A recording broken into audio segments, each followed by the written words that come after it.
তুমি তত বেশি চুপ থাকবা। আর তোমার সব অভিযোগ, তোমার সব কষ্ট আল্লাহর উপরে ছেড়ে দিবা। মনে রাখবা, জালেমের দিন একদিন না একদিন শেষ হবে।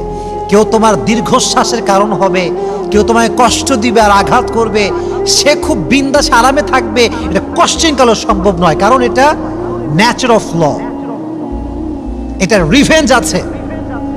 এমন একটা সময় আসবে যে তোমায় কাঁদিয়েছে সে একদিন কাঁদবে। এটা কিন্তু পৃথিবীর নিয়ম, বাস্তবতা এইটা। এর জন্য মাথায় রাখবা, তোমাকে যে মানুষ যতই কষ্ট দিক না কেন পাল্টা গালি দিবা না। তোমার ভরসার জায়গায় একজন আওয়াজ দিয়ে বলে, তিনি কে? জালেমকে আল্লাহর উপরে ছেড়ে দাও। কাউকে নিয়ে কোনো অভিযোগ রাখবা না। যে তোমাকে যত বেশি কাঁদাবে সে জীবনে তত বেশি কষ্ট পাবে। কারণ কোনো বান্দা যখন বান্দায় কষ্ট দেয়, আল্লাহ সব সহ্য করলো, বান্দা যখন কষ্ট দেয় এটা সহ্য করে না। কারণ আল্লাহ তো বান্দাকে ভালোবাসে। যখন এক বান্দা আরেকজন বান্দাকে কষ্ট দেয়, আল্লাহ আরশ পর্যন্ত কেঁপে যায়। আল্লাহ এটা পছন্দ করে না, বরদাস্ত করতে পারে না আল্লাহ তাআলা এটা। এজন্য প্রিয় ভাইয়েরা, জুলুমের শিকার যতই হন না কেন, ভরসা এবং সবর করবেন একজনের জন্য। আওয়াজ দিয়ে বলেন, তিনি কে? পৃথিবীতে আল্লাহ তাআলা অনেক মহিয়সী নারী পাঠিয়েছেন, জান্নাতি নারী পাঠিয়েছেন, অনেক উত্তম নারী পাঠিয়েছেন।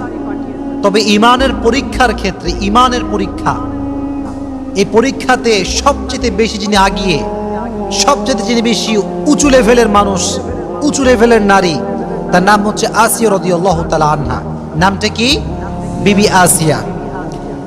ইনি এমন একজন নারী ছিলেন, নবী করিম সাল্লাল্লাহু আলাইহি ওয়াসাল্লাম একবার মাটিতে রেখা টানলেন, রেখা, 4টা রেখা।